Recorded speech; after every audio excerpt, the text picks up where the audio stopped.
Right breaking news చూస్తున్నా ముఖ్యమంత్రి రేవంత్ రెడ్డి ఇవాళ ఢిల్లీ వెళ్లనున్నారు. సాయంత్రం ఏఐసీసీ కార్యాలయంలో జరగనున్న కాంగ్రెస్ సెంట్రల్ ఎలక్షన్ కమిటీ సమావేశానికి ఆయన హాజరు కానున్నారు.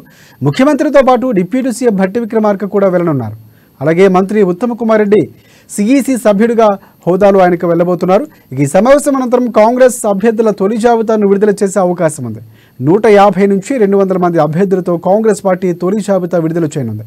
తెలంగాణ నుంచి 8 నుంచి 10 మంది అభ్యర్థులు తొలి జాబితాలో ప్రకటించబోతున్నట్టు తెలుస్తోంది.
బ్రేకింగ్ న్యూస్ చూస్తున్నా ముఖ్యమంత్రి రేవంత్ రెడ్డి ఇవాళ ఢిల్లీ వెళ్లనున్నారు. సాయంత్రం ఏఐసీసీ కార్యాలయంలో జరగనున్న కాంగ్రెస్ సెంట్రల్ ఎలక్షన్ కమిటీ సమావేశానికి ఆయన హాజరు కానున్నారు.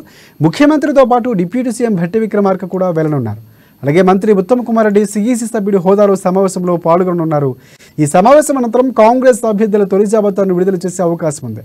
150 నుంచి 200 మంది అభ్యర్థులతో కాంగ్రెస్ పార్టీ తొలి జాబితా విడుదల కానుంది.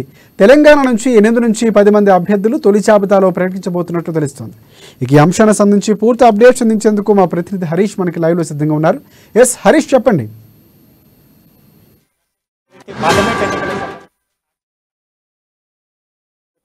ఏదైతే ఫైనల్ స్టేజ్కి చేరుకున్నట్టుగా చెప్పొచ్చు. ఈరోజు సాయంత్రం కేంద్ర ఎన్నికల కమిటీ సమావేశం ఉంది. సమావేశానికి సంబంధించి కాంగ్రెస్ పార్టీ అగ్రనేతలు సోనియా గాంధీ, రాహుల్ గాంధీ, అలాగే మల్లికార్జున ఖర్గేతో పాటు ఏఐసీసీ ప్రధాన కార్యదర్శి కేసీ వేణుగోపాల్, అలాగే సీఎం రేవంత్ రెడ్డి, అలాగే డిప్యూటీ సీఎం భట్టి విక్రమార్క, మంత్రి ఉత్తమ్ కుమార్ రెడ్డి వెళ్తున్న నేపథ్యం ఉన్నది. ఇక ప్రధానంగా కాంగ్రెస్ పార్టీకి సంబంధించి కూడా గత కొద్ది రోజుల క్రితం మహబూబ్ నగర్ సంబంధించి ఒక పార్లమెంట్ సెగ్మెంట్ చెల్ల వంశీ కూడా ఖరారు చేశారు. ఈ నేపథ్యంలో ఇంకా 16 సెగ్మెంట్లకు సంబంధించి కూడా మొన్న జరిగిన స్క్రీనింగ్ కమిటీ సమావేశంలో ప్రధానంగా సింగిల్ నేమ్ కూడిన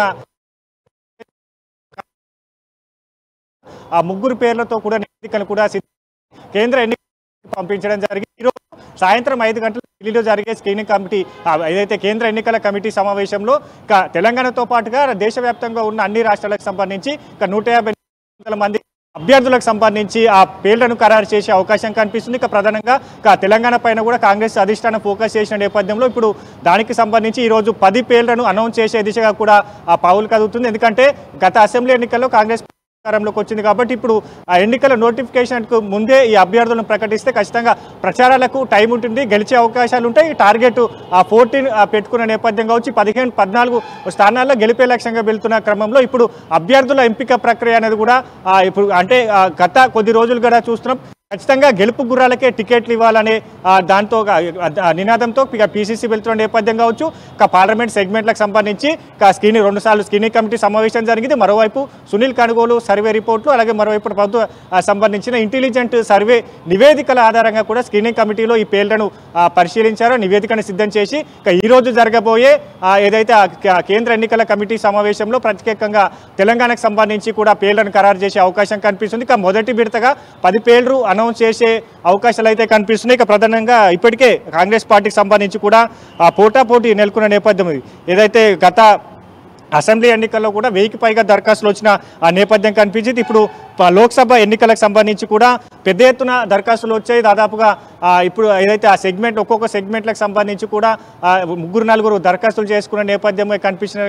ఇక దాంట్లో ఇప్పుడు ఫిల్టరింగ్ జరిగిన తర్వాత ప్రధానంగా పలు పేర్లు తెర మీదకి వస్తున్నాయి. వాళ్ళకి సంబంధించి కూడా ఈరోజు అక్కడ కేంద్ర ఎన్నికల కమిటీ అనౌన్స్ చేసే అవకాశాలు కనిపిస్తున్నట్టుగా ఆ పేర్లు కూడా వినిపిస్తున్న నేపథ్యం. ఇక ప్రధానంగా మహబూబ్ నగర్ సంబంధించి కూడా మొదటి ఏదైతే ఇండియా కూటమిలో భాగంగా వంశీచంద్ రెడ్డి పేరును ఖరారు చేస్తూ స్వయంగా సీఎం రేవంత్ రెడ్డి కొస్గి సభ వేదిక కూడా మహబూబ్ నగర్ స్థానానికి సంబంధించి కూడా ప్రకటించారు. కరీంనగర్ సంబంధించి కూడా ప్రవీణ్ రెడ్డి తెర మీదకి వస్తున్న నేపథ్యంలో ఇక నిజామాబాద్ సంబంధించి ఎమ్మెల్సీ జీవన్ రెడ్డి పేరును తెర మీదకి వస్తుంది. ఇక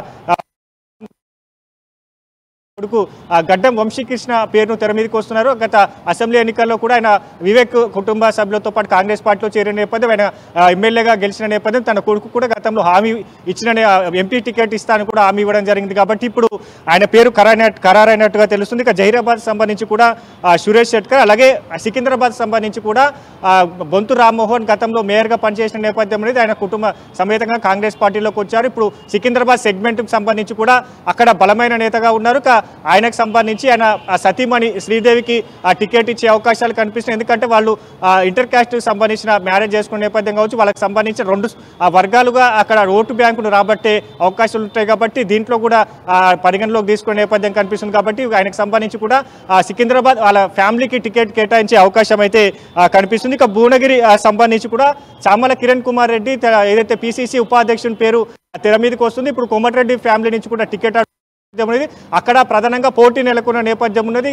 అక్కడ సంబంధించి కూడా అది హోల్డింగ్ లో పెట్టే అవకాశం కనిపిస్తుంది. ఎందుకంటే రాహుల్ గాంధీకి సంబంధించి కూడా అక్కడ పోటీకి దిగితే దానికి అక్కడ ఖమ్మం భువనగిరికి సంబంధించిన ఆ సెగ్మెంట్లను పోటీ వాళ్ళను పెండింగ్ లో పెట్టే ఆలోచనలో కూడా ఇప్పుడు పిసిసి కావచ్చు, అధిష్టాన ఏదైతే కేంద్ర ఎన్నికల కమిటీ ఈ రోజు సమావేశంలో కూడా ప్రధానంగా ఈ అంశం పైన కూడా చర్చ జరిగే అవకాశం కనిపిస్తుంది. ఇక మహబూబాబాద్ సంబంధించి కూడా బలరాం నాయక్ పేరు తెర మీదకి వస్తుంది. ఇక వరంగల్ సంబంధించి అద్దంకి దయాకర్, సర్వే సత్యనారాయణకు సంబంధించి రెండు పేర్లు తెర మీదకి వస్తున్నాయి. ఇప్పుడు వాళ్ళకి సంబంధించి కూడా లాంచ్ జరుగుతుంది. ఇప్పటికే అంతా కూడా ఢిల్లీకి చేరుకుంటున్నారు.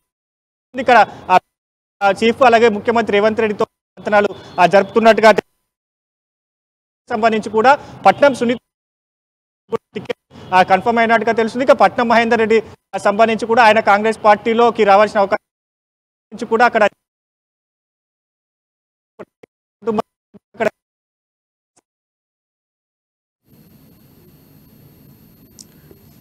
Right. Thanks for updates Harish.